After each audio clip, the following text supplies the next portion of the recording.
ඔයාලා දන්නව නේද හෙට දවසේ තියෙන්නේ මොකද්ද කියලා? ටීචර් මම දන්නවා. පොදු වෙලාවට ටීචර් මතක් කරේ. පුදුමයි. එහෙනම් මයිකල් කියනවක බලන්න. හෙට අපේ වෙල වපුරන දවස ටීචර්. නමුසෙට පිස්සුද මයිකල්? වෙලක් ගැන කියවන්නේ? තාම නම් පිස්සු නෑ ටීචර්. තව ටිකක් කල් මුන් දෙන්නත් එක්ක හිටියොත් නම් ළඟදිම පිස්සු හැදෙනවා. අනේ ඵලයන් යන්න. හරි. දැන් එකෙක්වත් දන්නේ නැද්ද හෙට මොකද්ද තියෙන්නේ කියලා? ටීචර් මම දන්නවා. බොහොම හොඳයි. සුපුන් කියන්න බලන්න. හෙට නේද ටීචර් අපේ වාර විභාගේ? මේ ඇත්තටම හෙටද බං වාර විභාගේ? නැත්තම් බං ඔබ අදද දන්නේ? ඒකනේ බං. බොහොම හොඳයි සුපුන්. සුපුන් විතරයි සිහියෙන් ඉන්නේ. අන්න ඒකනේ ටීචර් මාත් කියන්න ගියේ හෙට වාර විභාගේ. කොයිද ඉතින් ටීචර් මට කියන්න දුන්නේ නෑනේ. ඒකනේ මට උක්කුම් පුතාට අවස්ථාවක් දෙන්න බැරි වුණානේ. එහෙනම් කියන්නකෝ බලන්න හෙට කීවෙනි වාර විභාගෙද තියෙන්නේ කියලා. මේ බම් මයිකෝ ඔබට මම පස්සේ වඩයක් කරන් දෙන්නම්. එතකන් ඔබට කියන්න බැරිද බං හෙට තියෙන්නේ කීවෙනි වාරද කියලා? මම ඔබට උත්තරේ කියන්නම්. ඊට කලින් කියපන්කෝ බං අවුරුද්දට වාර කීයක් තියෙනවද කියලා. මරු එකාගෙන්නේ මාත් උත්තරේ ඇහුවේ. කමක් නැහැ. ඔන්න ඔය මොකක් හරි කියලා දානවා. ටීචර් හෙට තුන්වෙනි වාර විභාගේ නේද තියෙන්නේ? හරියටම හරි උක්කුම්. බොහොම හොඳයි. හෙට තුන්වෙනි වාර විභාගේ තමා තියෙන්නේ. අඩේ උක්කුම් ඔබ සුපිරීනේ බං. එහෙම තමයි බං අපි. අනික මම ඔබගෙන් බොරුවටයි ඒ උත්තරේ ඇහුවේ. ඔබ දන්නවද කියලා බලන්න. ඒක මිසක්. Excuse me Wanasinghe miss. කියන්න දුවේ. ටීචර් ඔෆිස් එකේ මීටින් එකක් තියෙනවා කියලා ගුරුවරු ඔක්කොටම එන්න කිව්වා. හරි දුවේ මම එන්නම්. මම ඔෆිස් එකට ගිහින් එන්නම්. එතකන් ඔයාලා හෙට විභාගෙ ලියන්න පන්තියේම හදාගන්නලාකෝ. කෑ ගහලා එහෙම මට අහුවෙන්න එහෙම එපා. අපි කෑ ගහන්නේ නැහැ. ඔව් මම හොදට දන්නේ හින්දානේ කලින්ම කිව්වේ. මේ බං හිච්චි ඔබ පාඩම් කරාද බං හෙට විභාගෙ ලියන්න? පිස්සු දෙයක් ඔබට පොතක් අතින් ඇල්ලුවේ නැහැ. එහෙනම් මොනවාද බං අපි හෙට ලියන්නේ? මොනා ලියන්නද බං? මන්නම් ඩෙස්කේ ලාවට උත්තර ටිකක් ලියා ගන්නවා. ඔබත් එහෙම කරපන් ඉතින්. අහුවෙයිද බං? ඔබට පළපුරුදු තියනවද? නැත්තම් යකෝ එක වසරේ ඉඳන් පේපරේට ලකුණු 10ක් හරි ගත්තේ ඕක කරලා තමයි. ඔව් ඉතින් දැන් මොනා කරන්නද? කරන්න තියෙන එකම දේ ඒක තමයි ඉතින්. මේ මොකද්ද දන්නේ නැහැ නේද මීටින් එක? ඔෆිස් එක පැත්තට කන තියලා බලමුද පොඩ්ඩක්? අපිට පන්තිය හදන්න කියලානේ ගියේ බං ටීචර්. එහෙනම් ඔබ පන්තිය හදා හිටපන්. මම යනවා. හරි එහෙනම් ඉතින් මාත් එන්නම්. හරි එහෙනම් අපි මේ මීටින් එක ආරම්භ කරමු. ගුරුවරු ඔක්කොම ඇවිල්ලානේ ඉන්නේ. මම එන්න කිව්වේ හෙට ළමයින්ට තියෙන විභාග ගැන කතා කරන්න. ඒකනම් හොඳයි සර්. පොඩි ගැටලුවක් තියෙනවා. ඒක ගැන කතා කරන්න තමයි එන්න නම් කිව්වේ. ඒ මොකක්ද සර්? දැන් ඔය පන්ති මට්ටමින් ගත්තාම ඒ පන්තිවල විෂයන් වලට අදාළ කරුණු දාලා පෝස්ටර් එහෙම ලියලා තියෙනවා නේද එහෙම පන්තිවල? ඔව් සර්. ඒක නම් ඇත්ත තමයි. ඔව් මගේ පන්තියේත් එහෙමනම් ප්‍රශ්නයක් තියෙනවා තමා. ඒක තමා මාත් කියන්නේ. දැන් ඒකට විසඳුමක් එහෙම තියෙනවද ඔයාලා ගාව? මන්නම් කියන්නේ ප්‍රින්සිපල් සර් දැන් මෙහෙමම පන්ති ටික තියලා හෙට උදේ විභාගෙ ලියන්න කලින් පන්ති මාරු කරමු කියලා. ඔව් මම කියන්නේත් එහෙම කරමු කියලා තමා.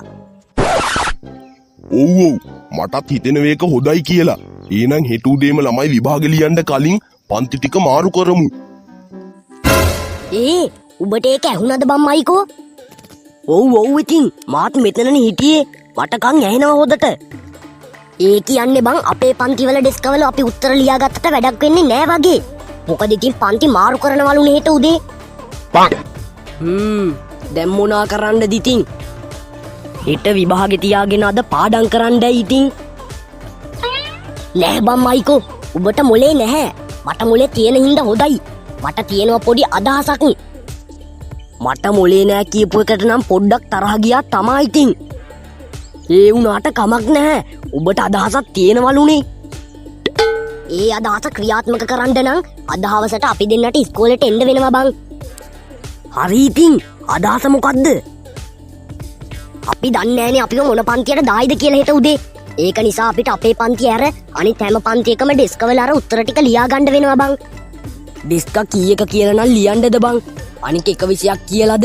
විෂයන් කීයක් නම් තියෙනවද? කරන්න දෙයක් නෑ බං. විෂයන් තියෙන හැම දවසකම හවසට ඇවිල්ලා ඕන උත්තර ටික ලියන්න තමයි තියෙන්නේ අහුවෙන්නේ නැති වෙන්න. එහෙනම් අද හවස කීයටද එන්නේ ඉතින්? හවස 4ට විතර ඉස්කෝලේ ගාවට වරෙන්. ආඩේ අන්න බෙල් එකක් ගැහුවා බං. යමන් ගෙදර දැන්.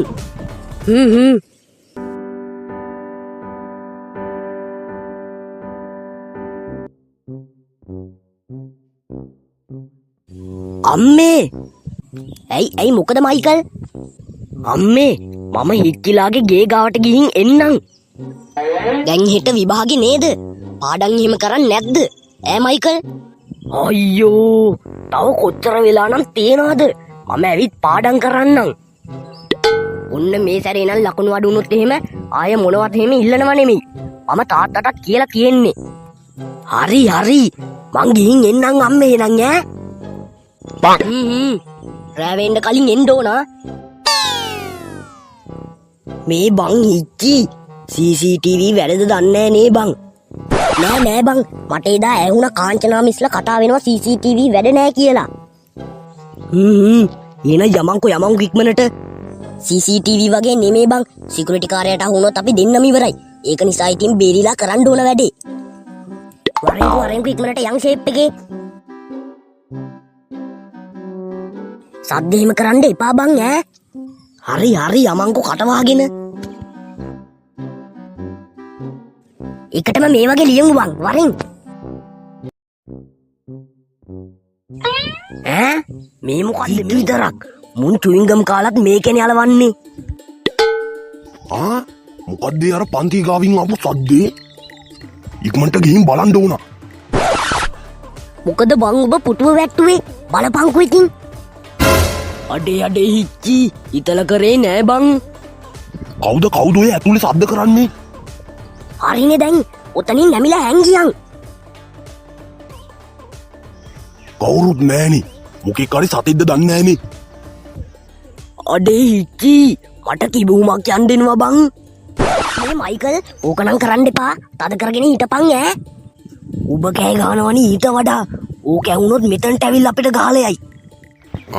මේ මොකද්ද මේ? ළමයිගේ පුතක් බැරි වෙලාද කොහෙද?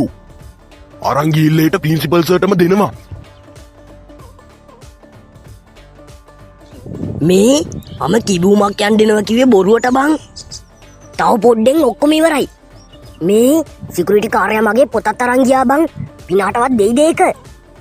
දුන්නත් මොකෝ බං. ඔබ කියපන් පන්තියේ අමතක වෙලා ගියා කියලා. හරි දැන් ගෙදර යමුකෝ. ඩෙස්ක් ඔක්කොගෙම ලිව්වනේ. ඊට මොකක් හරි බොරුවක් දාමු. එහෙනම් දැන් ඉතින් මොනා කරන්නද?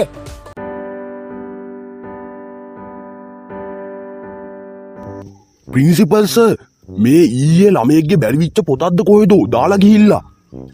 කොහෙ තිබිලද රත්නසේකරුවාට ඕක හම්බුනේ?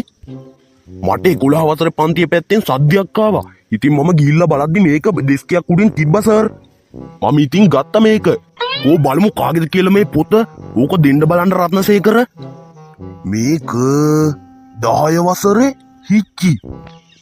10 වසරේ කාගේ පොත කොහමද 11 වසරට ගියේ? කමක් නැහැ.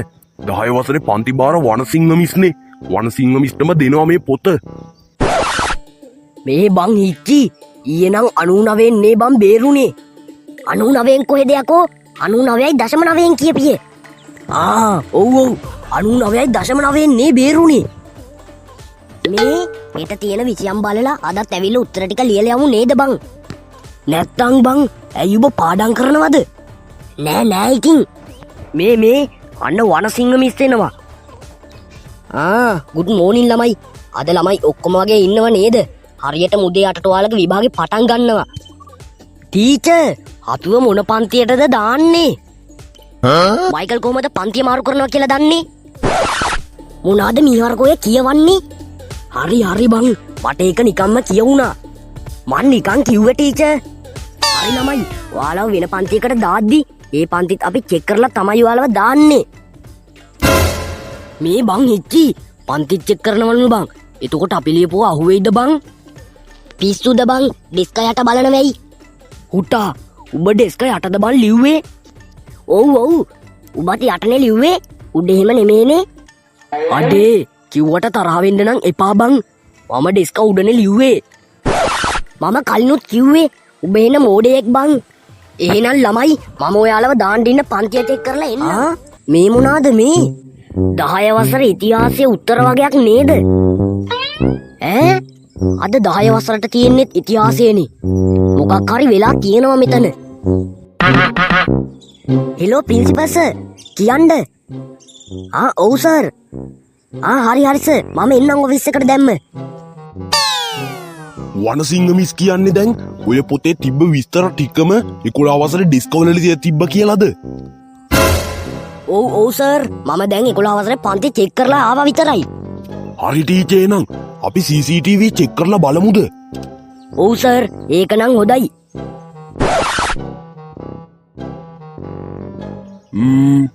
බලමු. මේ තියෙන්නේ. මම හිතුව සර් මයිකලුයි හිච්චි තමා ඕක කරන්න ඇත්ත කියලා. ආයෙ හිතන්නත් දෙයක් ඈ ටීචර්. දැන් ඉතින් දන ගාගෙන විභාගෙ ලියපන්කෝ. මේ බං හිච්චි අපි පුටුවක ඉඳගෙන ඩෙස්ක් එකේ ලේපරේ තියාගෙන ලියන්න තිබ්බ chance එකක් නැති කරගත්තනේ බං. ඒකනේ බං.